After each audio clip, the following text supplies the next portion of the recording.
लगातार 14 घंटे बाइक चलाने के बाद। तो गाइस हम पहुंच चुके बरेली के। वो हेलमेट अगर आपके पास है तो भाई उसको फेंक दो। भाई देखो यहाँ से मैं चेक कराता हूँ उन पहाड़ों पे भाई अभी और ज़्यादा मिल गया भाई, कुछ नहीं दिख रहा यार।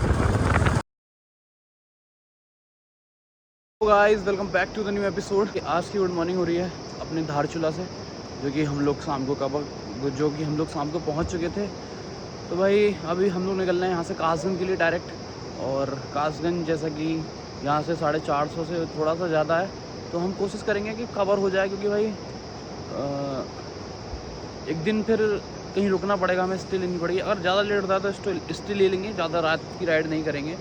बाकी भाई सामान सारा पैक हो चुका है। ऊपर बन रही है चाय पीते हैं और फिर यहाँ से निकलते हैं। तो गाइस चाय आ चुकी है अपनी, इसको पीते हैं और निकलते हैं भाई जल्दी से। इधर देख रहे हो और ज़्यादा मिल गया भाई, कुछ नहीं दिख रहा यार, कुछ भी नहीं दिख रहा। आगे देखो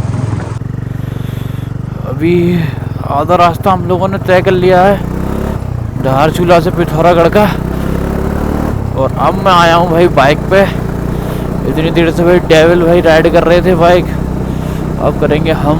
और भाई यहाँ से पिथौरागढ़ रह गया 50 किलोमीटर, तो जल्दी से चलते हैं भाई। थोड़ा सा खींच के रखते हैं स्पीड को, जिससे कि कासगंज भी पहुँचना है तो जल्दी टाइम पे पहुँच जाएं भाई। अगर हम लोग 12 बजे तक पहुँच जाते हैं तो लगभग हम रात में 10 या फिर 11 बजे तक कासगंज पहुँच सकते हैं। अगर 12 बजे पिथौरागढ़ पहुँच जाएं तो अभी मेरे हिसाब से 9 बज रहा होगा भाई। अब 10-15 दिन बाद ये जो ओम पर्वत और आदि कैलाश का जो रास्ता है वो लगभग 12 या 15 दिन बाद बंद कर दिया जाएगा बिल्कुल, क्योंकि ऊपर जो बर्फबारी बहुत स्टार्ट हो गई है। अब कुछ दिन अभी तो हल्की है, लेकिन 4-5 दिन बाद थोड़ी ज़्यादा होती रहेगी, ज़्यादा होकर बहुत ज़्यादा हो जाएगी। फिर वहाँ के जो गांव हैं, गुंजी है और एक उससे ऊपर है कूटी, वो सब खाली हो जाते हैं। वहाँ के लोग जो वो नीचे आ जाते हैं धारचूला पे उतर के। भाई जब हम आए थे तब बर्फ़ बिल्कुल नहीं दिख रही थी, गुंजी से थोड़ा सा पीछे। और जब हम टॉप पे पहुँचे थे तब हमको पहाड़ों पे बर्फ़ दिख रही थी। और अब भाई देखो यहाँ से मैं चेक कराता हूँ उन पहाड़ों पे भाई अभी अब दिखने लगी है, क्योंकि स्नो जो है वो काफ़ी ज़्यादा पड़ गई है। और अब भाई भाई ऊपर तो डेली पड़ती है, गुंजी तो भाई डेली पड़ती है। अब वैसे हम जिस दिन हम लोग निकले थे, हम कल निकले थे, तो भाई जब हम सामान बांध रहे थे तो स्नो पड़ने लगी थी गुंजी में, जहाँ हमारा होम स्टे था वहाँ पे। तो भाई अब गुंजी के अंदर स्नो अच्छी खासी पड़ना स्टार्ट हो चुकी है। तो गाइस अभी पिथौरागढ़ में रुक के खाना खा रहे हैं। भाई भूख बहुत ही लग रही है, सुबह से कुछ नहीं खाया, तो खाते हैं, मिलते हैं फिर आप लोगों से। सो गाइस यहाँ रुके हुए हैं फ्यूल अप कराने के लिए। अब देखते हैं कितने रुपए का फ्यूल अप होता है इसके अंदर, क्योंकि इसमें 3 सेल हैं पहले से ही। भाई इसमें अभी 4 सेल हैं, अभी देखते हैं कितने रुपए में अभी फुल होता है।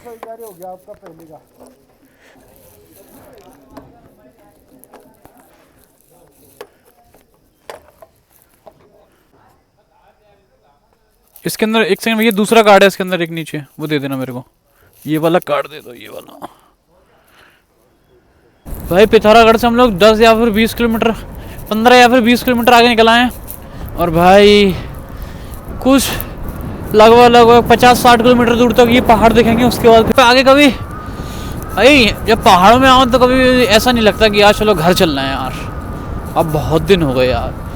भाई पहाड़ों में आगे मन करता रुको, थोड़ा और रुका जाए यार, थोड़ी और जगह घूमी जाए।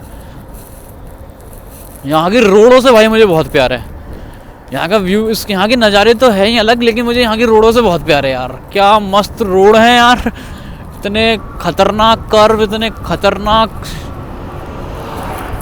भाई मज़े आते हैं मुझे इस रोड पर भाई, मुझे बहुत मज़ा आता है बाइक राइड करने में पहाड़ों। सो गाइस अभी बज रहे 3:30 और हम लोग पहुंच चुके हैं टनकपुर। और अब ये है, अब भाई आ चुके हैं बरेली वाले रूट पे, और पीछे से आ रहे हैं भाई डेविल भाई और संदीप भाई। वो लोग मेरा चौक पे वेट कर रहे थे, मैं आगे निकल आया भाई।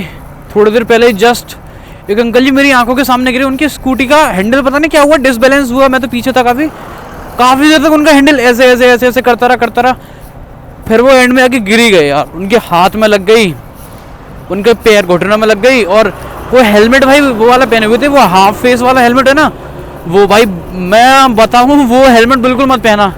वो हेलमेट अगर आपके पास है तो भाई उसको फेंक दो, एक फुल फेस वाला हेलमेट लो और अपनी सेफ्टी भाई पूरी रखो। उनका जो हाफ फेस वाला हेलमेट था ना, उसकी वजह से उनकी जो चिन थी उनकी ठोड़ी पे भाई इतनी तेज लगी ना, उनकी ब्लीडिंग होने लगी थोड़ी पे। अगर वो हेलमेट अगर उतर जाता, भाई वो उतर भी जाते हैं साले बहुत जल्दी। तो भाई हाफ फेस वाला हेलमेट बिल्कुल यूज़ मत करो, फुल फेस वाला हेलमेट लो और सेफ्टी भाई पूरी रखो अपनी। भाई बहुत उनके वो काफ़ी पैर में लग गई है, घुटनों में लग गई है, हाथ में लग गई थी। फिर मैंने स्कूटी खड़ी करी, फिर वो थोड़ा सा परेशान हो गए, थोड़ा एजड थे वो, तो हाथ पैर को उनके कांपने लगे। तो मैंने उनसे काफ़ी बोला, मैंने स्टैंड पे लगा दो स्कूटी, ऐसे पकड़े खड़े रहे। फिर मैंने बोला अंकल थोड़ी देर बैठ जाओ, आराम कर लो, उसके बाद जाना। कि नहीं, अपनी शायद वाइफ को लेने जा रहे थे वो कहीं से। तो भाई वो तो बहुत स्लो थे, पता नहीं क्या हुआ, मेरी समझ में नहीं आया। वो शायद कुछ पता नहीं क्या पैंट में से कुछ निकाल रहे थे शायद, पता नहीं। जब मैंने उनकी तरफ देखा तो उनका हैंडल ऐसे ऐसे ऐसे ऐसे कर रहा था भाई, काफ़ी देर तक ऐसे ही करता रहा। मुझे लगा शायद कंट्रोल हो जाएगी, लेकिन वो साली कंट्रोल ही नहीं हुई। क्योंकि स्कूटी का क्या सिस्टम है कि उसका एक्सीटर अगर एक बार खिंच गया तो भाई फिर उसे गिरने से कोई नहीं रोक सकता। वो कुछ देर तक ऐसे ऐसे हैंडल होता रहा उसका, जब तक उनने कंट्रोल करने के लिए थोड़ा भाई होपलेस तो आदमी हो ही जाता है जब हैंडल ऐसे ऐसे करने लगे। तो उनने अंकल जी ने हल्का सा एक्सीलेटर था वो खींच दिया। जैसे ही वो खिंचा और हैंडल टेढ़ा हो गया भाई, उनका सर जो है ना वो ज़मीन में लगा, काफ़ी घिसता हुआ गया ज़मीन, ऐसे गिरे ना यूँ, मतलब पता नहीं, सर उनका ज़मीन में लगा, थोड़ी भी पूरा सर लगा ना। वो तो हेलमेट की वजह से बच गए, अगर हेलमेट नहीं होता ना तो सर में काफ़ी चोट आती भाई। जब उनकी हाफ फेस की वजह से थोड़ी में चोट आई है ना, अगर फुल फेस वाला हेलमेट होता तो उनके फेस पर कहीं चोट नहीं आती। भाई फुल फेस वाला हेलमेट लो यार, थोड़े से पैसे बचाने के चक्कर में फुल फेस वाला लो, पूरी सेफ्टी रखो भाई। और भाई यहाँ से कासगंज रह जाता है 200 किलोमीटर। यहाँ से बरेली है भाई लगभग 104 के आसपास होगा, 107 या 108 के आसपास। और बरेली से कासगंज है 100, तो भाई 207 205 के आसपास डिस्टेंस रह गई है अभी। देखते हैं भाई शाम तक ही पहुँच पाएंगे, रात में 9 बज जाए 10 बज जाए जितना भी बज जाए, लेकिन पहुँच जाएंगे आज आराम से। भाई रह गया है लगभग 40 किलोमीटर दूर और टाइम हो गया है भाई 5:30। तो गाइस बरेली से थोड़ा सा पीछे 20 किलोमीटर, चाय पीते हैं यार, सुबह से चल ही रहे हैं। तो गाइस आ गई अपनी चाय, इसको पीते हैं और निकलते हैं। और भाई यहाँ टाइम हो गया 5, बरेली पहुँचते लगभग 5:30 हो ही जाएगा। तो गाइस हम पहुँच चुके बरेली, और भाई यहाँ से कासगंज रह गया 100 किलोमीटर। और इधर साइड में चल रही है एंटी, भाई जल्दी से पहुँचते हैं घर यार। अब तो घर भाई यही यहाँ 6 बज गया है, होने लगा है कि यहाँ पे, वहाँ तो समझ में आ रही थी कि वहाँ पे हम आ चुके कासगंज लगातार 14 घंटे बाइक चलाने के बाद। और टाइम हो रहा था 10।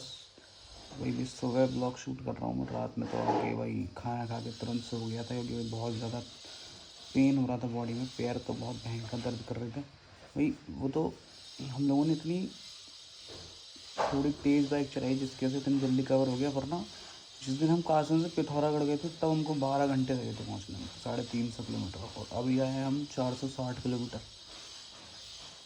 तो भाई सही टाइम पे पहुँच गए हम लोग। बाकी भाई दर्शन बहुत अच्छे हुए। और मिलते इसी के साथ भाई इस ब्लॉग को करते हैं यहीं एंड, और मिलते हैं आप लोगों से अगले ब्लॉग में।